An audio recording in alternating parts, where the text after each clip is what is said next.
Alhamdulillahi Rabbil Alamin. Khalaqal insana fi ahsani taqwim wa hudas ila siratim mustaqim. Asyhadu an la ilaha illallah wa asyhadu anna Muhammadan abduhu wa rasuluhu la nabiyya ba'da, amma ba'du. Allahumma salli wa sallim ala hadzal nabiyil karim wa ala alihi wa ashabihi rasulillahi ajma'in. Faya ayyuhal hadirun wal muslimun, usikum wa iyaya bitaqwallah, faqad fazal muttaqun. Ittaqullaha haqqa tuqatih wa la tamutunna illa wa antum muslimun. Wa tazawwadu fa inna khaira zadi taqwa wattaqun ya ulil albab. Faqala Allah Ta'ala fil Qur'anil Karim, a'udzu billahi minasyaitonir rajim, bismillahirrahmanirrahim. Ya ayyuhallazina amanu qu anfusakum wa ahlikum nara wa quduhan nas wal hijarah 'alaiha malaikatun ghilazun shidadun la ya'sunallaha ma amarahum wa yaf'aluna ma yu'marun. Wa inna sadaqal hadisi kitaballah wa khairal hadi hadi Muhammad wa saral umuri muhdasatuha wa kullu muhdasatin bid'ah wa kullu bid'atin dalalah wa kullu dalalatin finnar. Kaum muslimin sidang jamaah Jumat yang dirahmati Allah, pertama dan utama sekali marilah kita mengucapkan puji dan syukur atas kehadirat Allah Subhanahu wa Ta'ala, karena sampai hari ini dan detik ini di siang ini Allah masih senantiasa memberikan kepada kita rahmat, nikmat yang tak terhingga kepada kita, baik itu nikmat sehat, nikmat hidup, nikmat rezeki yang begitu banyak nikmat yang Allah berikan itu. Wa in ta'uddu ni'matallahi la tuhsuha. Jika kita menghitung nikmat itu, kita tidak akan sanggup menghitungnya. Fa bi ayyi ala'i rabbikuma tukadziban. Maka nikmat mana lagi yang engkau dustakan? Maka alangkah dalam nikmat yang banyak itu adalah kita mensyukuri terhadap nikmat itu. Ada orang yang mensyukuri nikmat itu disebut dengan yaskur. Dia selalu membiasakan diri bersyukuri terhadap nikmat yang Allah berikan. Setelah dia membiasakan diri itu, dia akan mencapai as-syakir. Seluruh nikmat yang Allah berikan itu, dia selalu bersyukur terhadap nikmat itu. Kemudian ada tingkat yang paling tinggi disebut dengan asyakur. Yang dia cari dalam hidup ini hanyalah semata-mata ridhonya Allah. Nikmat ataupun tidak yang Allah berikan dalam hidupnya, dia tetap bersyukur kepada nikmat yang Allah berikan itu. Namun wa qalilum min ibadiyas syakur, kata Allah. Sungguh sangat sedikit sekali hambaku yang bersyukur itu. Salawat beriringan salam tidak bosan-bosannya kita hadiahkan kepada pucuk pimpinan umat Islam sedunia, yakni Nabi besar Muhammad sallallahu alaihi wasallam, yang telah membawa umatnya dari zaman jahiliyah ke zaman Islamiyah, di zaman kegelapan ke zaman yang terang benderang, minaz zulumati ilan nur, yang sama-sama kita rasakan pada saat sekarang ini. Pada Jumat hari ini, langkah senantiasa kita meningkatkan iman dan ketakwaan kita kepada Allah. Khatib selalu mengajak kita untuk meningkatkan iman dan takwa kita kepada Allah. Karena orang-orang yang beriman, orang-orang yang bertakwa adalah orang-orang yang paling mulia di sisi Allah. Hari ini kita telah berada pada Jumat ketiga di bulan Juli tahun 2022 atau bertepatan dengan 15 Zulhijjah 1443 Hijriah. Baru-baru ini kita telah melaksanakan hari raya besar umat Islam, hari raya Idul Adha. Dalam hari raya Idul Adha itu ada hal yang sangat krusial dan urgent yang dapat kita ambil, yaitu adalah hikmah keluarga Ibrahim alaihissalam dalam kehidupan. Di dalam Al-Quran, kata keluarga itu ada yang disebut dengan ahli, artinya adalah keluarga senasab, keluarga sehubungan darah. Kemudian ada yang disebut dengan kurba, hubungan kekerabatan. Kemudian ada yang disebut dengan asyirah, yaitu keluarga yang mempunyai banyak keturunan. Namun di dalam Al-Quran,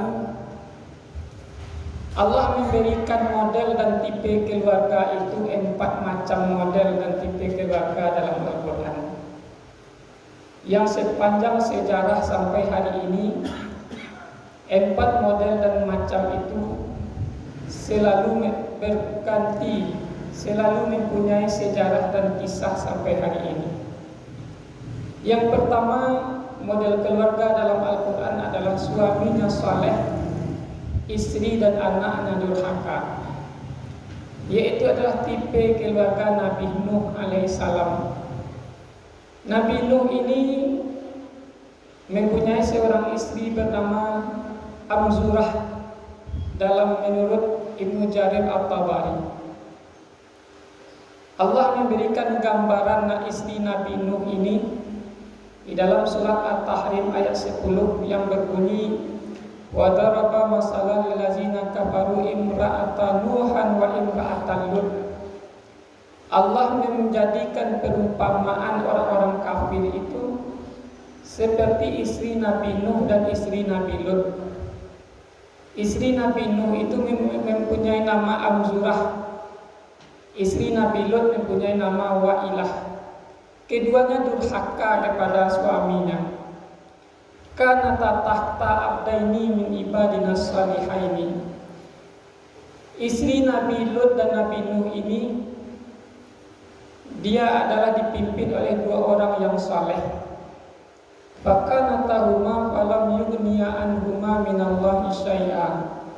Namun keduanya durhaka kepada suaminya, dan suaminya tidak bisa mencegahnya dari siksa Allah sedikit pun.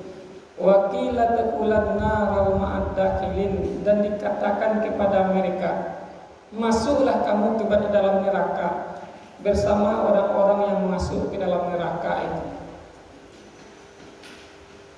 Nabi Nuh mempunyai 4 orang anak. Yang pertama adalah Sam, yang kedua Ham, yang ketiga Yafis, yang keempat Kan'an. Sam ini adalah bapaknya bangsa Arab. Ham ini bapaknya bangsa Habasyah, dan Yafis ini bapaknya bangsa Romawi. Namun yang satu Kan'an membangkang kepada Nabi Nuh alaihissalam ketika datang banjir yang begitu besar. Nabi Nuh membuat sebuah kapal. Orang-orang yang menjadi pengikut Nabi Nuh naik ke dalam kapal itu. Namun anak-anak ini Kan'an membangkang. Dia tidak mau naik ke kapal yang dibuat ayahnya. Dia ingin menyelamatkan dirinya ke gunung yang paling tinggi. Namun apa kata Nabi Nuh kepada anaknya, walaupun anaknya durhaka dan membangkang kepadanya, dalam surat Hud ayat 42 itu, ya bunayya kam ma'ana wala takum ma'al kafirin. Wahai anakku, naiklah ke dalam kapal ini, wala takum ma'al kafirin, janganlah kamu bersama orang-orang yang kafir. Apa yang kita lihat dari Nabi Nuh? Dia mempunyai dialog iman dengan anaknya. Walaupun anaknya durhaka, membangkang kepadanya, namun dia tetap mempunyai dialog dan mendakwahi anaknya untuk beriman kepada Allah itu. Kaum muslimin sidang jamaah Jumat yang dirahmati Allah. Tipe yang kedua adalah suaminya yang durhaka, istrinya yang solehah, yaitu adalah tipe keluarga Fir'aun. Fir'aun ini adalah seorang raja yang zalim. Namun Allah menganugerahkan kepadanya seorang istri yang solehah bernama seorang Asyah binti Muzahim. Suatu hari Asyah binti Muzahim ini diketahui oleh Fir'aun. Dia beriman secara diam-diam kepada Allah. Maka Fir'aun menyiksa istrinya Asyah ini. Namun Asyah yang salihah itu tidak melawan sedikit pun kepada Fir'aun. Asyah mengatakan dalam surah At-Tahrim ayat 11 itu, Rabbi binini indaka baitan fil jannah. Ya Allah, bangunkanlah aku rumah di surga. Wa najjini min fir'aun wa amalihi. Dan jauhkanlah aku dari Fir'aun dan perbuatannya. Wa najjini minal qaumiz zalimin. Dan jauhkanlah aku dari orang-orang yang zalim. Namun Allah mengabulkan doa Asyah binti Muzahim itu. Di dalam hadis dikatakan, Sayyidatun Nisa Ahlil Jannah Arba. Pemuka wanita dalam surga itu ada 4 orang. Yang pertama adalah Maryam binti Imran. Yang kedua adalah Fatimah binti Rasulullah.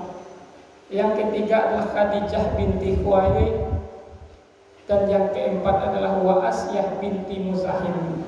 Keempat-empatnya itu adalah para pemuka wanita di dalam surga. Begitulah seorang Fir'aun yang begitu zalim, Allah anugerahkan seorang istri yang salihah kepadanya. Kaum muslimin sidang jamaah Jumat yang dirahmati Allah. Tipe yang ketiga adalah suaminya durhaka, istrinya juga durhaka. Keseluruhan keluarga itu durhaka kepada Allah. Siapa mereka? Yaitu adalah keluarga Abu Lahab. Abu Lahab itu adalah pamannya Nabi Muhammad SAW, saudara dari Abdullah, saudara dari Abu Talib. Abu Lahab ini sebelum Nabi lahir, ketika Nabi Muhammad lahir, dia begitu gembira karena kelahiran seorang keponakan. Namun ketika Nabi Muhammad disuruh Allah berdakwah secara terang-terangan, ketika turun surat Asy-Syu'ara ayat 14 itu, wa anzir asiratakal akrabin, dan berikanlah peringatan kepada keluarga terdekatmu. Lantas Rasul pergi ke Bukit Syafa dan memanggil kaumnya, kaum Quraisy itu. Maka kaum Quraisy itu berdatangan. Apa kata Rasul? Jika seandainya aku katakan di balik bukit ini ada musuh yang akan menyerang, apakah kamu percaya? Apa kata kaumnya? Aku percaya, karena engkau bergelar Al-Amin wahai Muhammad. Namun ketika aku katakan di balik aku memberi peringatan untuk berdakwah kepadamu, untuk beriman kepada Allah, apakah engkau percaya? Apa kata Abu Lahab? Alihaza jama'tana, apakah untuk ini engkau kumpulkan kami wahai Muhammad? Tabban laka wahai Muhammad, celakalah engkau wahai Muhammad. Maka Allah turunkanlah surat Al-Lahab ayat 1-5 itu. Tabbat yada Abi Lahab wa tab, celakalah kedua tangan Abu Lahab itu. Ma agna anhu maluhu wa ma kasab, tidak ada gunanya harta benda dan usaha mereka. Begitulah keluarga Abu Lahab bersama istrinya Ummu Jamil itu, orang yang menghalangi dakwah Nabi Muhammad SAW. Kaum muslimin sidang jamaah Jumat yang dirahmati Allah. Tipe keluarga yang keempat adalah inilah tipe keluarga yang kita idam-idamkan. Tipe keluarga yang menjadi uswatun hasanah, contoh bagi kita umat Islam, yaitu adalah keluarga Ibrahim alaihissalam. Suaminya saleh, anaknya saleh, istrinya salehah. Seluruh keluarga itu beriman kepada Allah. Karena Nabi Ibrahim selalu memohon doa kepada Allah, Rabbi habli minas salihin. Selama 80 tahun Nabi Ibrahim berdoa, Allah beri anak bernama Ismail alaihissalam. Makanya Nabi Ibrahim dalam surat As-Saffat ayat 102 itu, Ya bunayya inni ara fil manam anni azbahuka fanzur maza tara. Dijawab oleh anaknya, ya abatif al ma tu'maru satajiduni insyaallah minas sabirin. Ya bunayya itu adalah panggilan kasih.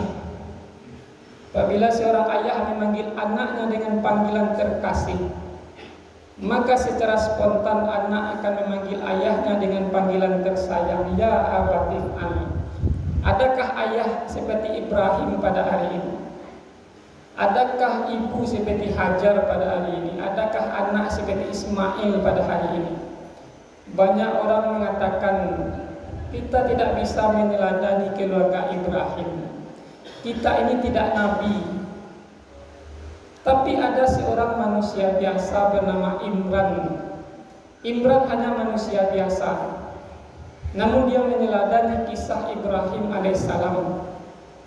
Allah mengatakan dalam surat Ali Imran ayat 33, Inna Allah astafa Adam wa Nuha wa ala Ibrahim wa ala Imran alal alamin. Sesungguhnya Allah telah memilih keluarga Adam, keluarga Nuh, keluarga Ibrahim dan keluarga Imran melebihi segala umat pada zamannya masing-masing. Imran mempunyai seorang istri Hana, seorang istri yang salehah.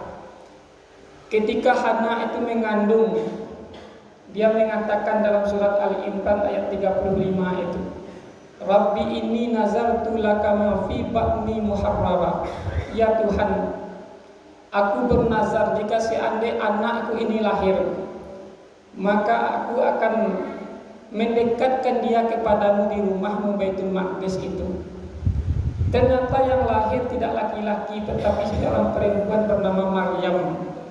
Maryam juga diabadikan namanya dalam Al-Quran.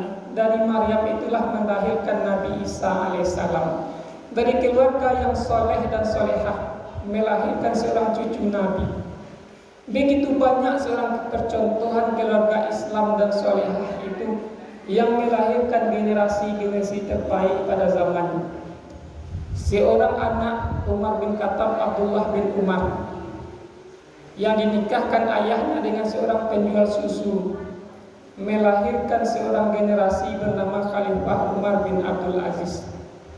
Seorang Sabit bin Zuto di desa Kufah itu, ketika dia memakan apel meminta kehalalan kepada tukang kebun, kemudian dia nikah dengan anak tukang kebun itu, melahirkan seorang anak, seorang fuqaha, seorang alim ulama, yaitu Sabit bin Zuto, yang terkenal dengan Imam Abu Hanifah itu.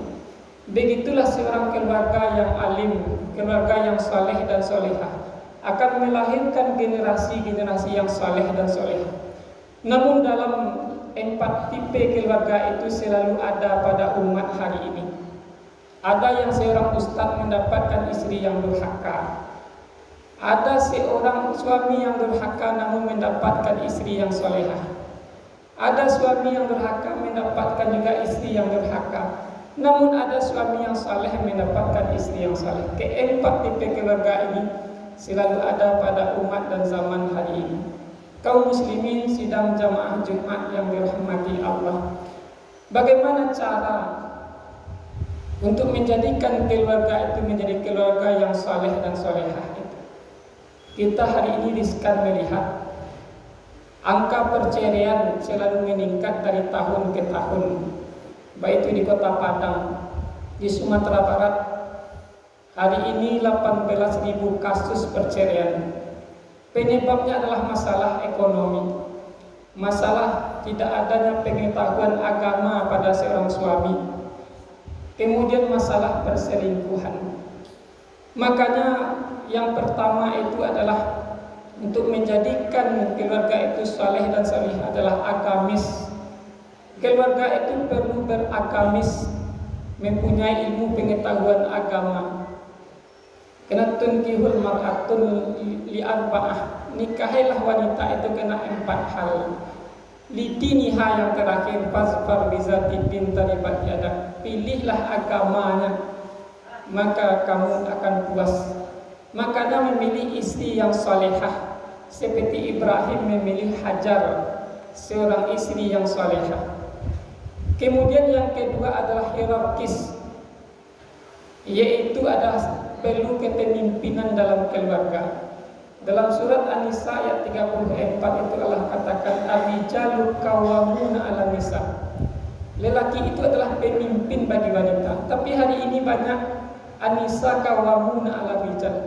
Wanita itu adalah pemimpin bagi laki-laki hari ini. Perempuannya bekerja keluar rumah, laki-lakinya di rumah. Namun yang diwajibkan adalah ar-rijal qawwamuna 'alan nisa. Lelaki yang mencari nafkah wajib menafkahi istrinya dan dia bekerja keluar rumah. Kaum muslimin sidang jamaah Jumat yang dirahmati Allah. Kata qawwam menurut Ibnu Katsir itu adalah ada 4 hal. Pertama adalah raisuha. Seorang laki-laki itu adalah menjadi pemimpin dalam keluarganya. Apa contohnya? Zaid bin Harisah dinikahkan dengan Nabi dengan seorang wanita Zainab binti Jahsy. Namun pernikahannya itu tidak bertahan lama, akhirnya dia bercerai. Karena Zaid bin Harisah ini adalah mantan budak, sementara Zainab binti Jahsy itu seorang bangsawan.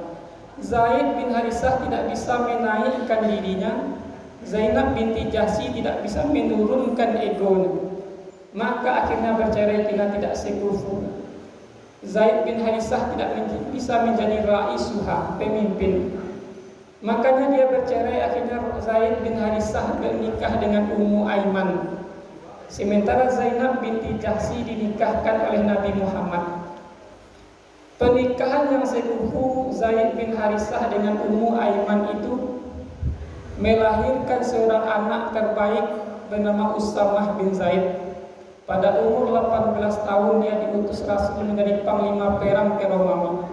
Begitulah jika sekalian keluarga itu beriman sekufu dan sama-sama mendekatkan diri kepada Allah. Yang kedua adalah kabiruha. Seorang suami itu perlu dihormati oleh istrinya. Dia adalah orang yang besar dalam rumah tangga. Yang ketiga adalah al-hakim alaiha. Dia menjadi hakim di dalam rumah tangganya, meluruskan yang salah dan membenarkan yang salah. Yang keempat adalah mu'addibuha. Laki-laki itu adalah sebagai pendidik bagi istrinya, sebagai guru bagi istrinya, mengajarkan istrinya kepada jalan Allah. Kaum muslimin sidang jamaah Jumat yang dirahmati Allah. Yang terakhir adalah, selain tadi adalah agamis, hierarkis, yang terakhir adalah harmonis, yaitu sakinah, mawaddah, warahmah. Sakinah ketentraman, mawaddah rasa cinta, dan rahmah rasa kasih sayang. Makanya dia akan menjadi Rabbana hablana min azwajina wa dzurriyyatina qurrata a'yun waj'alna lil muttaqina imama. Qurrata a'yun itu menurut Imam Hasan Al-Basri adalah seorang anak dan istri yang beriman kepada Allah, kemudian suami melihat dengan penuh kegembiraan, karena tidak ada kegembiraan selain melihat anak dan istri kita bertakwa dan mendekat kepada Allah. Mudah-mudahan khutbah yang singkat ini dapat kita amalkan dalam kehidupan kita sehari-hari. Kita ambil hikmah dan iktibarnya. 4 tipe keluarga itu selalu menjadi sunnatullah sampai hari ini. Namun kita tetap berusaha melahirkan keluarga-keluarga seperti Ibrahim alaihissalam itu. Barakallahu li wa lakum fil Qur'anil azim wa nafa'ani wa iyyakum bima fihi minal ayati wa zikril hakim wa taqabbal minni minkum tilawatahu innahu huwas samii'ul alim.